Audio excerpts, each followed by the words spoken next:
जो गठबंधन को नहीं संभाल पा रहे, मेरी तो समझ के परे है कि भाई ये लोग कौन सी दुनिया में ये लोग जी रहे हैं।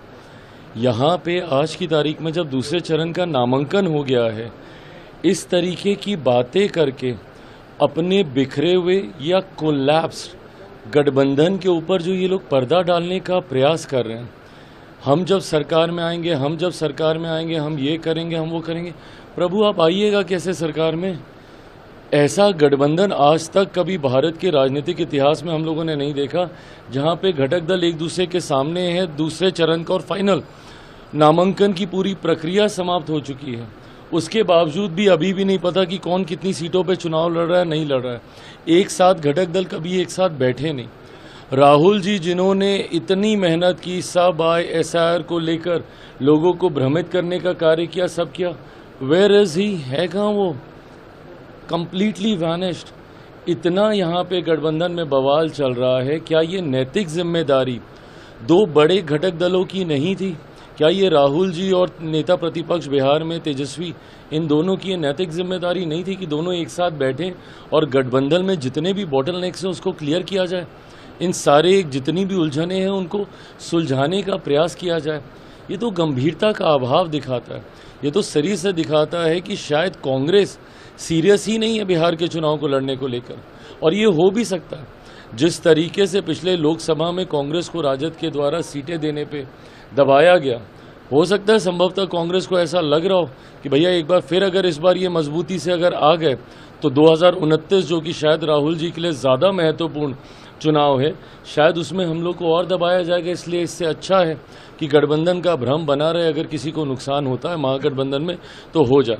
हकीकत है जितने भी ये लोग लोक लुभावन बहाने वादे जो भी है कर लें, हकीकत है 14 नवंबर के बाद बिहार में सिर्फ और सिर्फ NDA की सरकार बनने जा रही है। बिहार की जनता इस बात को समझ गई है कि जो गठबंधन में 5-6 घटक दलों को एक साथ नहीं रख सकते, वो बिहार की 14 करोड़ जनता को कभी एक साथ नहीं रख पाएंगे। जो गठबंधन को नहीं संभाल पा रहे, मेरी तो समझ के परे है कि भाई ये लोग कौन सी दुनिया में ये लोग जी रहे हैं। यहाँ पे आज की तारीख में जब दूसरे चरण का नामांकन हो गया है, इस तरीके की बातें करके अपने बिखरे हुए या कोलैप्स गठबंधन के ऊपर जो ये लोग पर्दा डालने का प्रयास कर रहे हैं, हम जब सरकार में आएंगे, हम जब सरकार में आएंगे, हम ये करेंगे, हम वो करेंगे। प्रभु आप आइएगा कैसे सरकार में? ऐसा गठबंधन आज तक कभी भारत के राजनीतिक इतिहास में हम लोगों ने नहीं देखा, जहां पे घटक दल एक दूसरे के सामने है। दूसरे चरण का और फाइनल नामांकन की पूरी प्रक्रिया समाप्त हो चुकी है, उसके बावजूद भी अभी भी नहीं पता कि कौन कितनी सीटों पे चुनाव लड़ रहा है, नहीं लड़ रहा है। एक साथ घटक दल कभी एक साथ बैठे नहीं। राहुल जी जिन्होंने इतनी मेहनत की, सब SIR को लेकर लोगों को भ्रमित करने का कार्य किया, सब किया, वेयर इज ही, है कहाँ वो? Completely vanished. इतना यहाँ पे गठबंधन में बवाल चल रहा है। क्या ये नैतिक जिम्मेदारी दो बड़े घटक दलों की नहीं थी? क्या ये राहुल जी और नेता प्रतिपक्ष बिहार में तेजस्वी, इन दोनों की ये नैतिक जिम्मेदारी नहीं थी कि दोनों एक साथ बैठें और गठबंधन में जितने भी बॉटलनेक्स हैं उसको क्लियर किया जाए, इन सारे जितनी भी उलझने हैं उनको सुलझाने का प्रयास किया जाए? ये तो गंभीरता का अभाव दिखाता है। ये तो शरीर से दिखाता है कि शायद कांग्रेस सीरियस ही नहीं है बिहार के चुनाव को लड़ने को लेकर।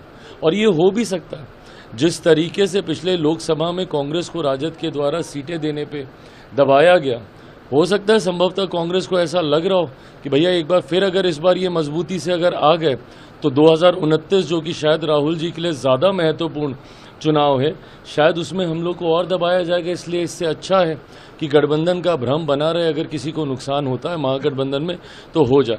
हकीकत है जितने भी ये लोग लोक लुभावन बहाने वादे जो भी है कर लें, हकीकत है 14 नवंबर के बाद बिहार में सिर्फ और सिर्फ NDA की सरकार बनने जा रही है।